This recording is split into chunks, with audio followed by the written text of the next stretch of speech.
Hello, welcome back guys to Spotaria channels here. Today in this video I'm going to show you a tutorial how to delete Lightroom account on iPhone. But before it, I hope you guys click subscribe on the bell button to support this channel. And so now without any further ado, let's get started to the video.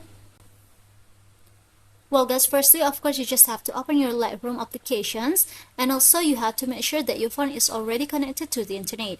And now if you wanna delete your account, just go ahead to this Lightroom icon at the top left. And after, go ahead to your account here.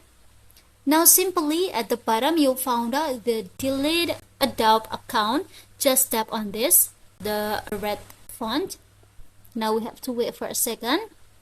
And yeah, it is what it looks like. If you delete your Adobe account or your Lightroom account, it will be delete all your personal data permanently, guys.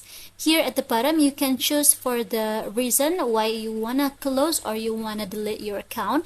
Here I'm gonna use these other options, and now tap on continue at the bottom. And yeah, here you just have to scroll it down again.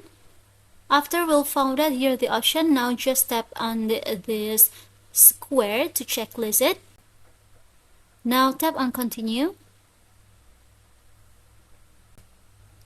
And yes, it will be look like this guys, which is the request to delete account successfully submitted. So we don't have any Lightroom account again on this phone. So yeah, I think it's enough guys. Thank you for watching this video. Don't forget to leave your like and comments below, and I'll see you soon on the next one. Goodbye.